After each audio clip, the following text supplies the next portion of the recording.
Dear students, आज का जो हमारे पास टॉपिक है ये पेपर पॉइंट ऑफ व्यू के लिहाज से काफ़ी इंपॉर्टेंट है। काफ़ी दफ़ा ये पेपर में आया हुआ है। तो आइए चलते हैं, देखते हैं कि law of conservation of momentum क्या होता है, इसको हम कैसे एक्सप्लेन कर सकते हैं और इसको हम कैसे ड्राइव कर सकते हैं। तो topic name is law of conservation of momentum. तो फर्स्ट ऑफ ऑल हम देखते हैं इसकी स्टेटमेंट को, statement of law of conservation of momentum. तो डियर स्टूडेंट्स, हम स्टेटमेंट को लिख सकते हैं total linear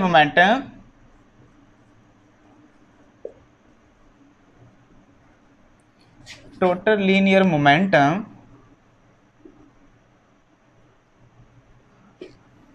of an isolated system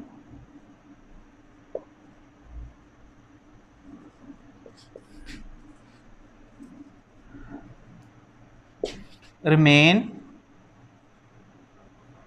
conserve. आप कंजर्व को कांस्टेंट भी लिख सकते हैं, राइट जी। आप इसको सेम भी लिख सकते हैं।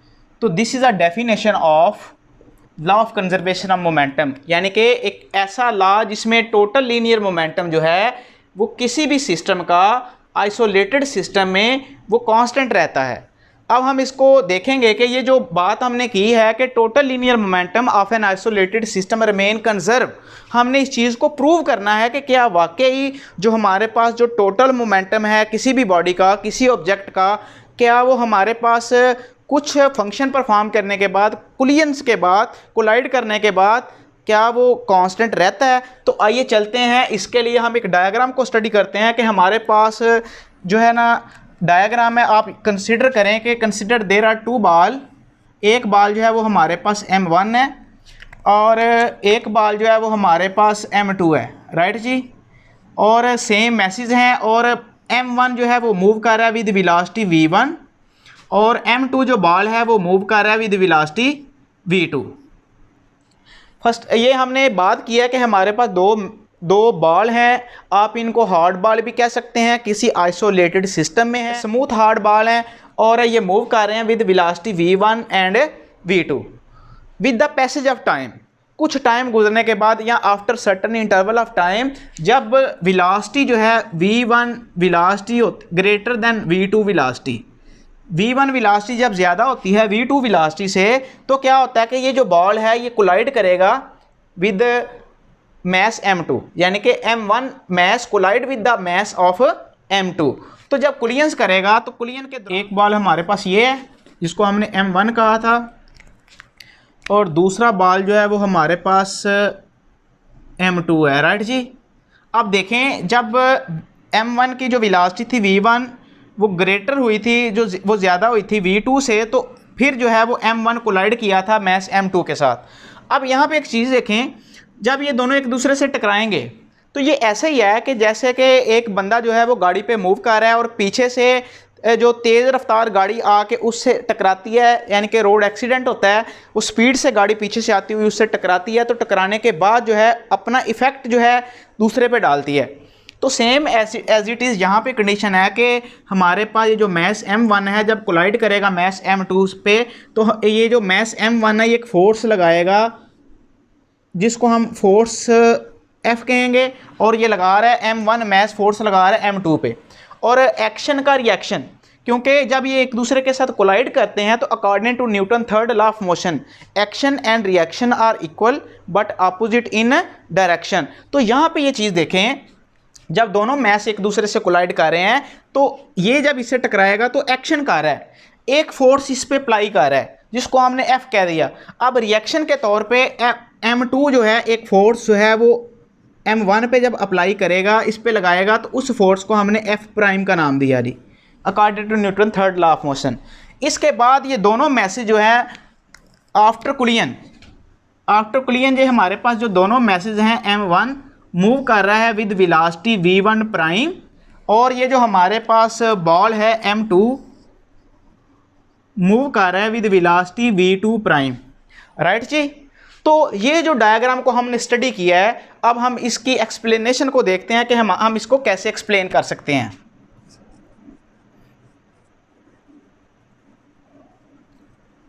एक्सप्लेनेशन, डियर स्टूडेंट्स, हम यहाँ पे लिख सकते हैं consider an isolated system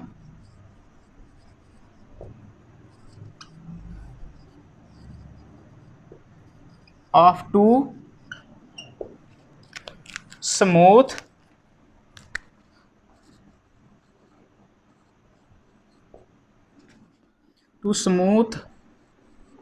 non-rotating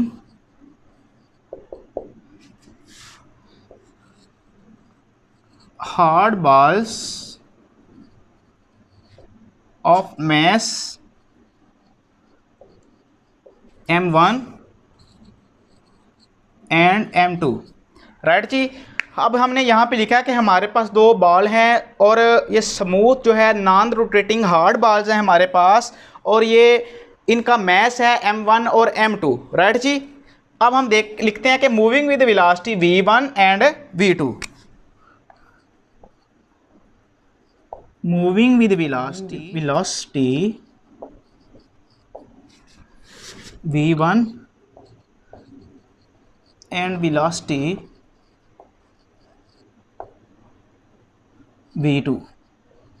right जी। in the same direction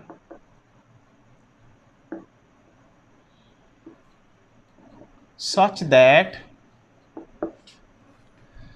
v1 velocity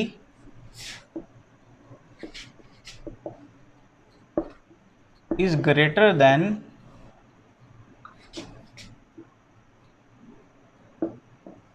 v2 velocity।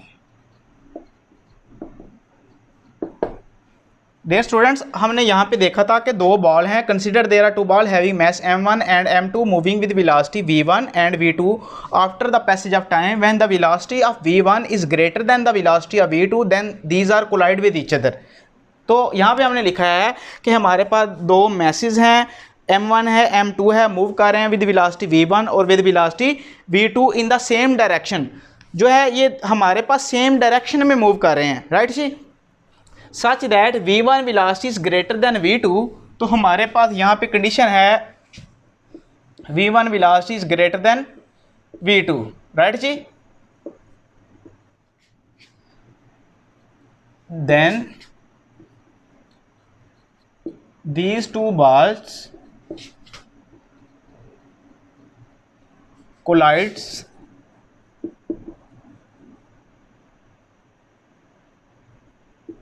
with each other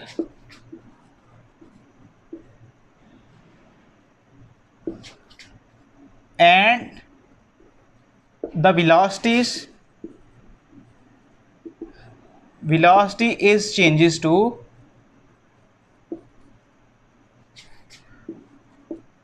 v1 prime and v2 prime। right जी। let F is a force exerted on m2 by m1। यानी कि हमारे पास ये जो F एक ऐसी force है जो एक्सर्ट हो रही है m2 पे, किसकी वजह से? m1 की वजह से। और ये जो F प्राइम फोर्स है, F prime force exerted on m1 by m2। Clear बेटा जी। अब देखें, जब ये दोनों एक दूसरे से कोलाइड कर रहे हैं तो प्रीवियस लेक्चर में हमने ये देखा था कि जब मोमेंटम चेंज होता है आफ्टर कोलिजन, तो हमने एक रिलेशन पढ़ा था, वो था कि relationship between momentum and Newton second law of motion. तो मैं यहाँ पे उसका एक रिलेशन यहाँ पे लिख देता हूँ। हमारे पास वो रिलेशन ये था, F is equal to mvf minus mvi over T. Right जी। तो इस रिलेशन को यूज़ करते हुए डियर स्टूडेंट्स हम आगे जो कैलकुलेशंस हैं उसको करेंगे। तो आप यहाँ पे लिख सकते हैं अकॉर्डिंग टू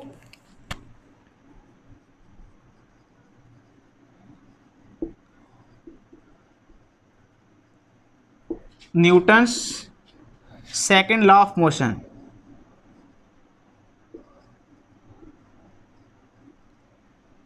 राइट जी। क्योंकि इसको हमने न्यूटन सेकंड लॉ भी कहा था, तो हमारे पास according to Newton second law of motion इस रिजल्ट को देखते हुए कि time rate of change of momentum is equal to applied force, इसको हम यहाँ पे इंप्लीमेंट अगर करें तो डियर स्टूडेंट्स यहाँ पे देखिएगा कि ये हमारे पास फाइनल मोमेंटम है और ये हमारे पास इनिशियल मोमेंटम है। तो इसको यहाँ पे अगर स्टडी करें हमारे पास, तो इसका ये जो मास m1 है इसका इनिशियल मोमेंटम है m1v1, राइट जी। तो कोलिजन करने के बाद इसका जो मोमेंटम है फाइनल वो है m1v1 प्राइम। आपके पास ये जो ब्लू कलर का जो बाल आपको नज़र आ रहा है इसका मोमेंटम देखें बिफोर कोलिजन और आफ्टर कोलिजन। बिफोर कोलिजन इसका जो मास जो मोमेंटम है वो है m1 एंड v1, राइट जी। और आफ्टर कोलिजन इसका जो मोमेंटम आ रहा है वो है m1v1 प्राइम। तो यहाँ पे देखें फाइनल माइनस इनिशियल मोमेंटम, तो इसका मतलब है ये इसका फाइनल मोमेंटम हुआ और ये इसका इनिशियल मोमेंटम हुआ। तो इसको देखते हुए हम इक्वेशन यहाँ पे राइट कर सकते हैं F इज इक्वल टू, अब देखें मज़े की बात देखें, यहाँ पे ये जो मास m1 है ये फोर्स F लगा रहा था, तो हमने इसको F लिखा, F is equal to m1v1 prime minus m1v1 और टाइम से हमने इसको डिवाइड कर दिया according to this equation, right जी। डियर स्टूडेंट्स ये जो टाइम है यहाँ पे डिवाइड हो रहा है, तो जब हम इस डायरेक्शन में लेके आएंगे तो हमारे पास आ जाएगा F क्रॉस T, इधर डिवाइड हो रहा है इधर जाके मल्टीप्लाई होगा, तो m1v1 prime minus m1v1। So this is equation number 1, right जी। अब हम देखते हैं कि हमारे पास ये तो बॉल था m1 जिसको हमने स्टडी किया था। अब देखते हैं कि हमारे पास जो मास m2 है वो बिफोर कोलिजन इसका मास था m2 और वेलोसिटी थी v2, तो इसका मतलब है इसका मोमेंटम बना m2v2, राइट जी। अब आफ्टर कोलिजन इसका जो मोमेंटम है वो है m2v2 प्राइम, तो ये फाइनल मोमेंटम हुआ और ये वाला इनिशियल मोमेंटम, तो हम लिखेंगे फाइनल माइनस इनिशियल।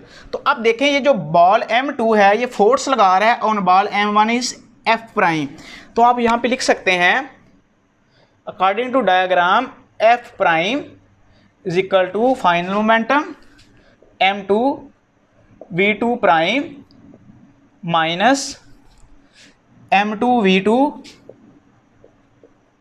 राइट जी, ओवर t, क्लियर जी। अब ये जो टाइम है यहाँ डिवाइड हो रहा है, इधर जाके मल्टीप्लाई होगा, हमारे पास यहाँ पे आ जाएगा m2v2 prime minus m2v2, right जी। अब this is equation number 2।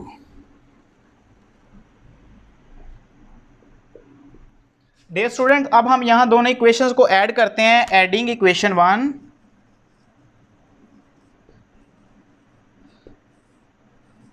And equation 2। Left side में ऐड करेंगे, राइट को राइट में करेंगे, तो आ जाएगा F cross T plus F prime cross T is equal to m1v1 prime minus m1v1 plus, यहाँ इसको मैं यहाँ लिख लेता हूँ m2v2 prime minus m2v2, right जी। तो डियर स्टूडेंट्स इस इक्वेशन में देखिएगा हमारे पास ये जो हमें लेफ़्ट साइड नज़र आ रही है इसमें हमें कॉमन जो नज़र आ रही है टाइम इसमें कॉमन नज़र आ रहा है, तो टाइम को जब हम कॉमन लेते हैं तो हमारे पास बाकी जो चीज़ जो बच जाती है वो F plus F prime, right. और इस डायरेक्शन में हमारे पास m1v1 prime minus m1v1 plus m2v2 prime minus m2v2, right जी। अब देखें dear students according to Newton third law of motion, ये जो हमें डायग्राम नज़र आ रही है मैं इसको एक्सप्लेन करना चाहता हूँ कि जब ये वेलोसिटी v1 जो है वो ग्रेटर दैन थी वेलोसिटी v2 से, तो ये जो बॉल m1 था ये कोलाइड किया था विद बॉल m2। जब ये एक दूसरे से जब इन्होंने एक दूसरे के साथ कोलिजन्स की थी तो m1 ने फोर्स अप्लाई की थी ऑन m2 वो F थी, और m2 ने जो फोर्स अप्लाई की थी ऑन m1 वो थी F प्राइम। तो हम इसको कह सकते हैं action and reaction are equal but opposite in direction, यानी कि जितनी फोर्स ये इस पे लगा रहा है उतनी ये इस पे लगा रहा है लेकिन डायरेक्शन में वो रिवर्स है। तो हम इसको यहाँ पे लिख सकते हैं अकॉर्डिंग टू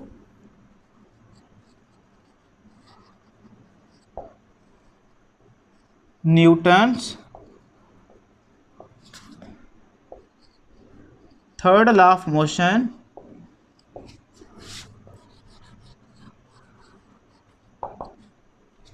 क्या है जी हमारे पास F is equal to minus F prime, right जी। Action and reaction are equal but opposite in direction. ये नेगेटिव का साइन है ये अपोजिट डायरेक्शन को शो कर रहा है। अगर ये कंडीशन है तो आप देखें ये आपके पास जो इक्वेशन है इसमें फिर आप f की जगह पे माइनस एफ प्राइम अगर पुट करते हैं। अच्छा ये ज़रूरी नहीं है कि आपने जो नेगेटिव का साइन है माइनस एफ प्राइम के साथ लिखा है, आप इसको ऐसे भी लिख सकते हैं F prime is equal to minus F, right जी। आप ऐसे लिख लें या वैसे लिख लें, बात एक ही है। अब आप यहाँ पे इस इक्वेशन में वैल्यू पुट करें f की, तो जब मैं यहाँ पे f की वैल्यू पुट करता हूँ तो मेरे पास जो रिजल्ट आते हैं वो देखिएगा,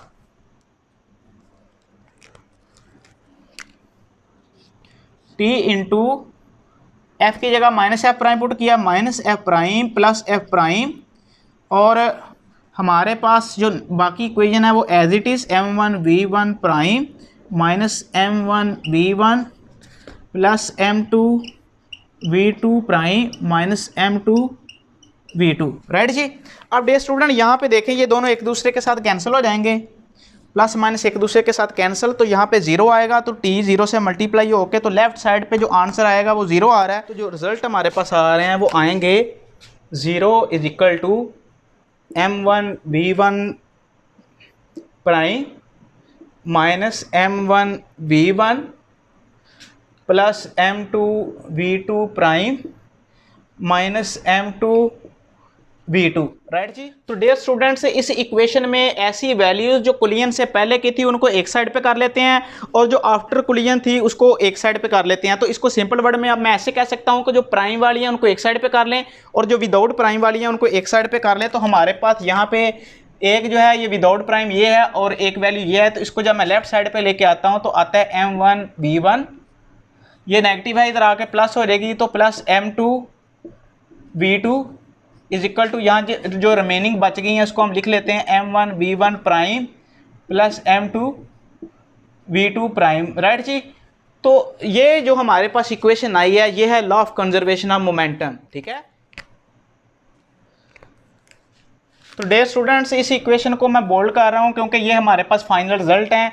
अब यहाँ पे जो चीज़ मैं समझाना चाहता हूँ देखिएगा कि हमारे पास ये जो इक्वेशन है ये बता रही है कि ये टोटल मोमेंटम है मास m1 का और ये टोटल मोमेंटम है मास m2 का, और दोनों का जो सम है वो इक्वल है टोटल मोमेंटम आफ्टर कोलिजन मास m1 का और टोटल मोमेंटम आफ्टर कोलिजन मास m2 का।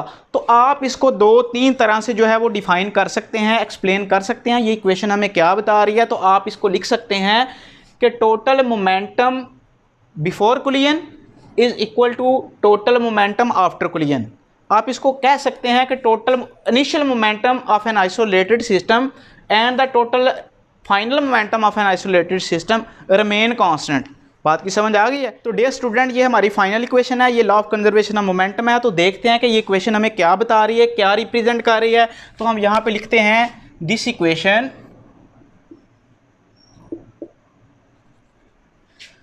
Equation shows that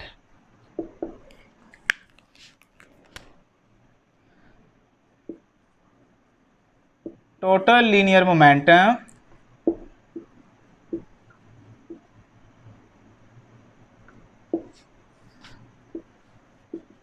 of an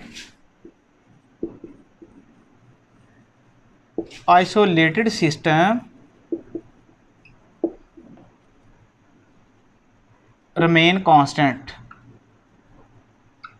आप इसको कंजर्व भी लिख सकते हैं, राइट जी। तो एक तो हमारे पास डेफिनेशन इसकी ये होगी law of conservation of momentum की। इस इक्वेशन को हम अनदर वर्ड जो है वो भी एक्सप्लेन कर सकते हैं। कैसे कर सकते हैं तो देखिएगा कि ये हमारे पास टोटल इनिशियल मोमेंटम है before collision is equal to total final momentum of the system after collision. तो ये जो इक्वेशन है आप इसको अनदर वर्ड भी आप लिख सकते हैं by an other word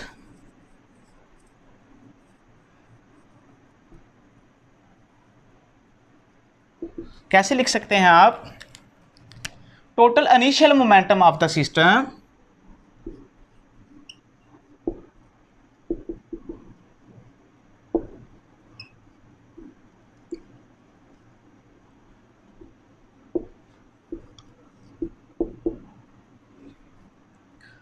of the system before collision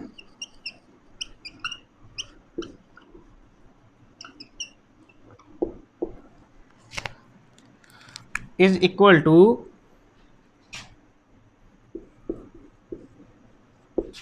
total final momentum